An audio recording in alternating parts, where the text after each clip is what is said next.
Assalamu alaikum wa rahmatullahi wa barakatuh. Bismillah walhamdulillah. Wassalatu wassalamu ala rasulillahi sallallahu alayhi wasallam. Wekitibwa Allah tumwebaza era nga tumutendereza n'amatendo agasinga okuba nga majjuvu. Tumusaba Allah sokusasa n'ebyengera ku mbaka Muhammadu sallallahu alayhi wasallam. Naam, tuli ku peji eya 5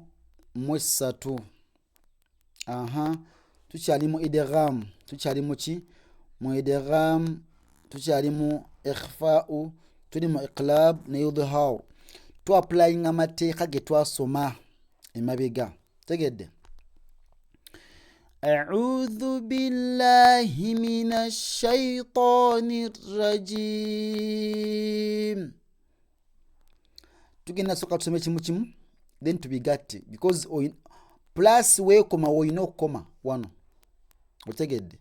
Naye obanguyizaako insha Allah nyasoka mbikutule then tusome nga tunokola ki okusoma.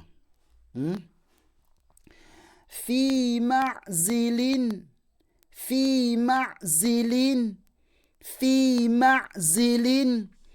ya bunayya arkam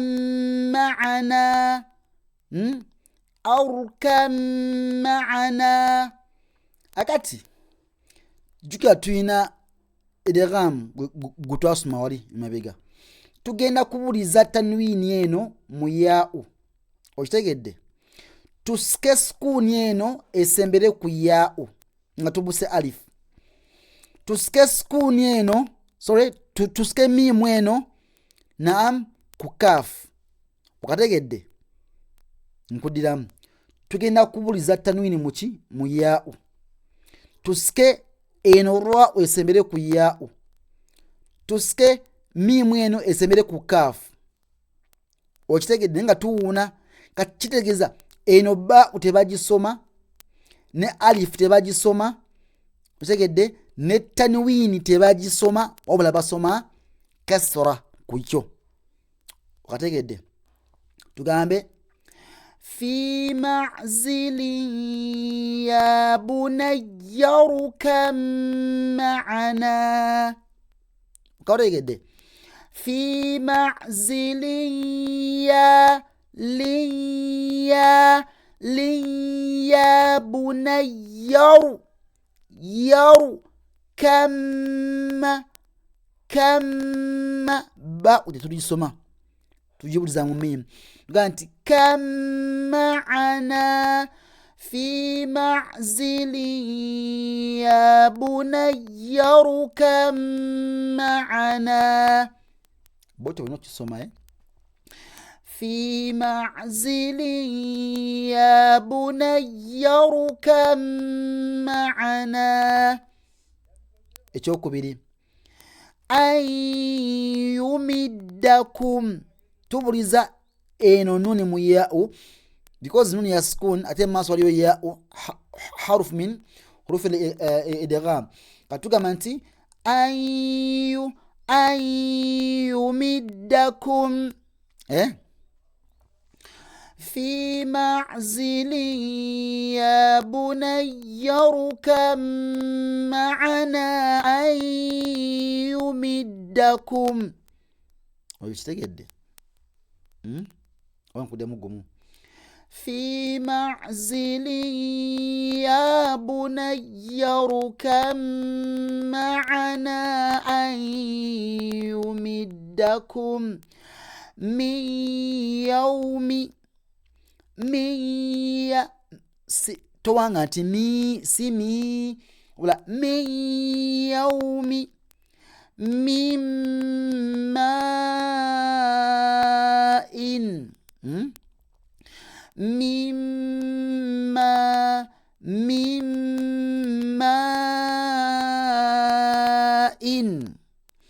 min walin min wujedikum. Katugenda bigata nga tusaamu amateeka ago. Tubulize wano tubulize na wano na wano na wano. Okitegedde? Tugenda kubuliza wano, tubulize wano, tubulize wano. Kitegeeza eno mimu egumira. Lwaki? Tanwini egira emabega. Okategedde? Mimu egumira saako shadda, saako shadda. Then tubulize ne wano, nene egumira.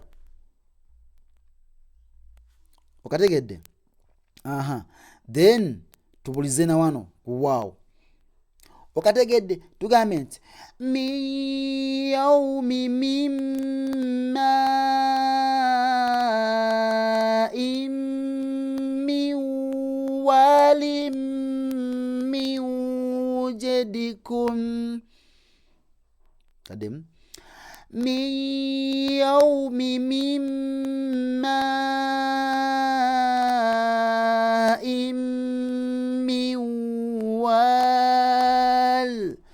min walim min wujadikum. Muntegera bannange. This is another way of teaching yourself. Jembade mutalabangako. Okitegedde? Min yaumi mimma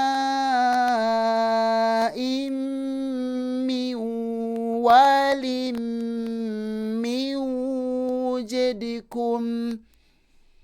Adamu wano. في معزل يا بني اركب معنا أن يمدكم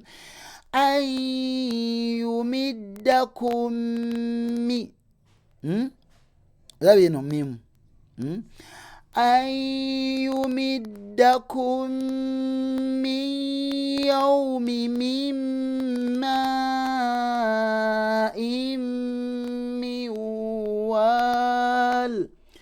من وال من وجدكم.